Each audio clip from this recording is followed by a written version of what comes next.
प्यारे बच्चों, आप सभी का कोष्टी बायोलॉजी विंग्स चैनल में मैं राकेश कोष्टी स्वागत करता हूं। साथ ही आज हम पढ़ने जा रहे हैं फोटोसिंथेसिस प्रक्रिया के संबंध में आगे बढ़। जैसा कि हम सभी जानते हैं कि जो सूर्य है, जो कि इस पृथ्वी पर ऊर्जा का मेन सोर्स है। सूर्य में जो सनलाइट है वह विभिन्न लाइट रेस से मिलकर बना होता है, यानी प्रकाश रश्मियों से मिलकर बना होता है। और सूर्य का जो प्रकाश है वह इलेक्ट्रोमैग्नेटिक वेव के रूप में गति करता है, छोटे छोटे से कणों के रूप में गति करता है। अब इन प्रकाशीय कणों को हम फोटॉन्स कहते हैं। इन फोटॉन्स में जो ऊर्जा निहित होती है कॉल्ड एज क्वांटम एनर्जी, उसे क्वांटम एनर्जी कहा जाता है। और इस क्वांटम एनर्जी को क्लोरोफिल के मॉलिक्यूल्स द्वारा, यानी absorbed bye chlorophyll molecules, chlorophyll के मॉलिक्यूल्स द्वारा उसको अवशोषित किया जाता है। इस ऊर्जा को ग्रहण करने के कारण क्लोरोफिल के अणु एक्साइटेड हो जाते हैं, यानी उत्तेजित होते हैं, और उत्तेजित होकर इलेक्ट्रॉन्स को रिमूव करते हैं, यानी मुक्त करते हैं, यानी बाहर निकालते हैं। तो आज हम पढ़ने जा रहे हैं मैकेनिज्म ऑफ फोटोसिंथेसिस, यानी प्रकाश संश्लेषण की क्रियाविधि। तो प्रकाश संश्लेषण है क्या? जैसा कि हमने पहले पढ़ा था, ग्रीन प्लांट्स द्वारा भोजन निर्माण की प्रक्रिया प्रकाश संश्लेषण कहलाती है, जिसमें सोलर एनर्जी को स्टोर किया जाता है और उसे केमिकल एनर्जी में मॉडिफाइड किया जाता है। तो photosynthesis is oxidation reduction process है, यानी प्रकाश संश्लेषण क्रिया एक ऑक्सीकरण और अपचयन क्रिया है। इसमें जल के अणुओं के ऑक्सीकरण से CO2 और O2 मुक्त होती है। ये CO2 और O2 के रिडक्शन से कार्बोहाइड्रेट का निर्माण होता है। तो जो प्रकाश संश्लेषण क्रिया है वह 2 स्टेप्स में कंप्लीट होती है। फर्स्ट स्टेप को हम फोटोकेमिकल रिएक्शन कहते हैं, यानी प्रकाश रासायनिक अभिक्रिया कहते हैं, या इसको हम लाइट रिएक्शन के नाम से भी जानते हैं, या इसे हिल रिएक्शन भी कहा जाता है। तो फोटोकेमिकल रिएक्शन जैसा कि नाम से ही स्पष्ट है, लाइट रिएक्शन भी जिसे कहा जाता है, अर्थात ये जो अभिक्रिया है वह प्रेजेंस ऑफ लाइट में होती है, यानी प्रकाश की उपस्थिति में होती है। और यह क्रिया क्लोरोप्लास्ट के ग्रेनम वाले भाग में होती है। ये फर्स्ट स्टेप। इसका सेकंड स्टेप है जिसे हम बायोकेमिकल रिएक्शन कहते हैं, यानी जैव रासायनिक अभिक्रिया कहते हैं, या इसको डार्क केमिकल रिएक्शन के नाम से जाना जाता है, या इसको बायोसिंथेटिक रिएक्शन भी कहते हैं। और एक नाम और है कॉल्ड एज ब्लैकमैन्स रिएक्शन, यानी इसे ब्लैकमैन अभिक्रिया भी कहा जाता है। चूंकि हमने जैसे देखा कि इसे डार्क केमिकल रिएक्शन कहते हैं, डार्क माने अंधेरा, अर्थात यह जो अभिक्रिया है एब्सेंस ऑफ लाइट, यानी प्रकाश की अनुपस्थिति में होती है, और इन स्टोमा ऑफ क्लोरोप्लास्ट, यानी क्लोरोप्लास्ट के स्टोमा वाले भाग में होती है। आगे पिगमेंट सिस्टम्स के बारे में, यानी जैसा कि हम सभी जानते हैं कि प्लांट्स लीव्स में ज्यादातर ग्रीन पिगमेंट क्लोरोफिल पाया जाता है। क्लोरोफिल के अलावा अदर फोटोसिंथेटिक पिगमेंट्स भी पाए जाते हैं। तो ये क्लोरोफिल एंड अदर प्रकाश संश्लेषी वर्णक, यानी फोटोसिंथेटिक पिगमेंट्स आपस में मिलकर एक तंत्र बनाते हैं, यानी एक सिस्टम बनाते हैं, जिसे कॉल्ड एज पिगमेंट सिस्टम कहा जाता है, यानी वर्णक तंत्र कहा जाता है। जो वर्णक तंत्र रहता है उसे 2 भागों में डिवाइड किया, यानी 2 टाइप्स ऑफ पिगमेंट सिस्टम।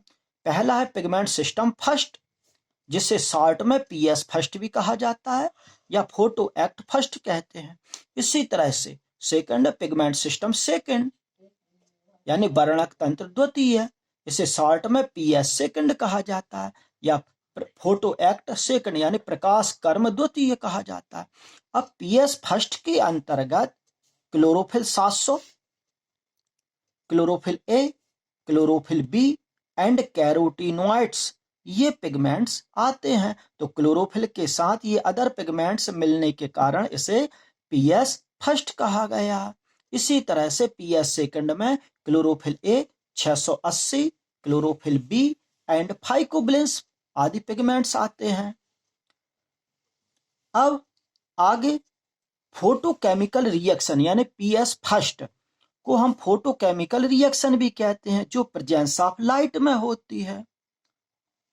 अब फोटोकेमिकल रिएक्शन के अंतर्गत दो क्रियाएं आती हैं, ये तो फोटो एक्ट फर्स्ट यानी PS first and photo act second यानी पिगमेंट सिस्टम सेकेंड। तो हम अब पढ़ने जा रहे हैं पीएस फर्स्ट के बारे में। ये पत्ती का स्ट्रक्चर है, लीफ का स्ट्रक्चर, जिसमें क्लोरोफिल के अणुओं को दर्शाया गया। तो सबसे पहले जो सूर्य का प्रकाश है यानी सूर्य के प्रकाश में सोलर एनर्जी, वह है फोटॉन्स के रूप में। अब फोटॉन्स में क्या है? क्वांटम एनर्जी है। तो सोलर एनर्जी फोटॉन्स में क्वांटम एनर्जी के रूप में संचित रहती है।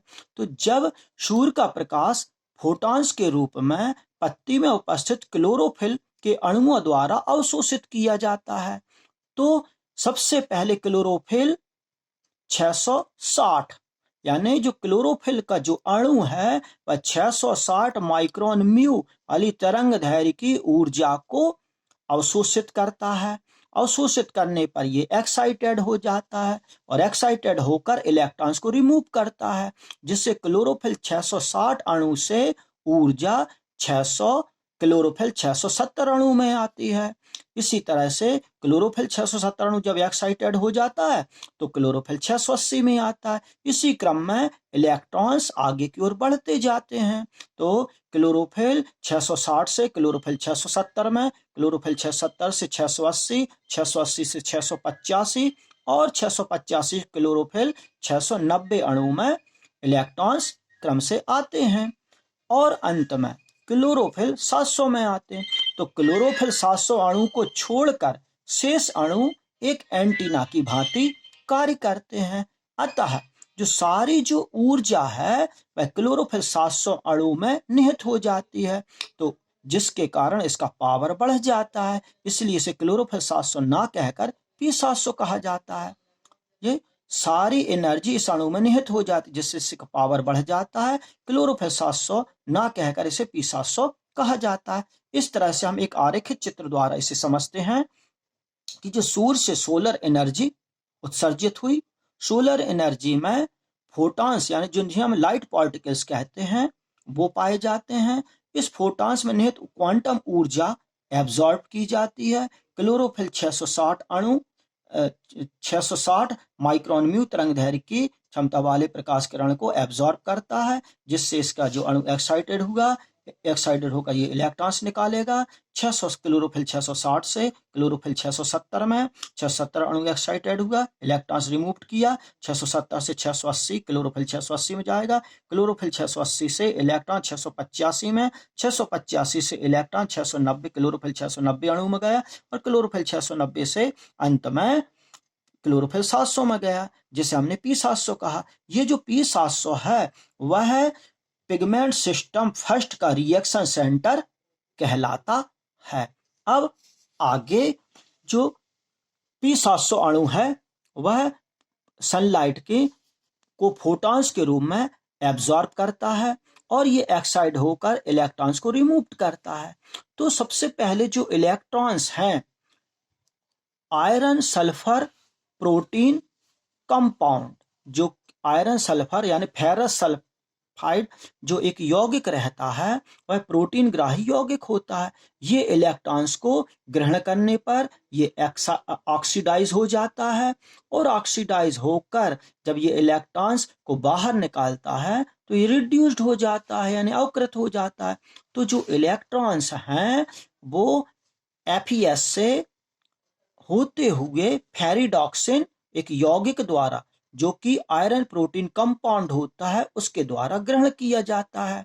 ये उत्तेजित हुआ, इसने इलेक्ट्रॉन्स को बाहर निकाला, तो इलेक्ट्रॉन्स फेरिडॉक्सिन से साइटोक्रोम B6 में आते हैं। साइटोक्रोम B6 एक आयरन कंपाउंड्स रहता है, ये स्टिमुलेट होगा, उत्तेजित होगा, एक्साइटेड होगा और इलेक्ट्रॉन्स को बाहर निकालेगा। तो साइटोक्रोम B6 से इलेक्ट्रॉन प्लास्टोक्यूनॉन में गए, प्लास्टोक्यूनॉन उत्तेजित होगा, इलेक्ट्रॉन्स को रिमूव करेगा। ये इलेक्ट्रॉन साइटोक्रोम F कंपाउंड द्वारा ग्रहण किए जाते हैं। साइटोक्रोम F से इलेक्ट्रॉन प्लास्टोसाइनिन में जाते हैं और प्लास्टोसाइनिन से इलेक्ट्रॉन अंत में पुनः P700 अणु में प्रवेश कर जाते हैं।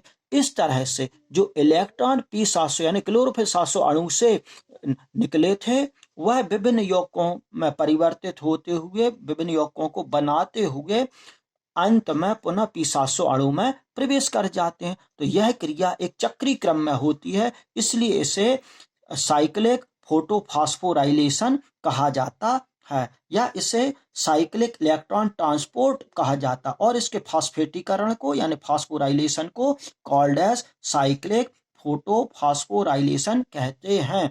आज की इस वीडियो में इतना ही। आपसे मैं निवेदन करना चाहूंगा कि आपने जो मेरे वीडियोस देखे हैं उनको लाइक शेयर किया है और सब्सक्राइब किया है तो मैं आपका राकेश कोष्टी से तहे दिल से हार्दिक स्वागत बंदन करता हूं, आपका आभार व्यक्त करता हूं और इसी तरह चैनल को लाइक शेयर और सब्सक्राइब अवश्य करते रहें। Thank you.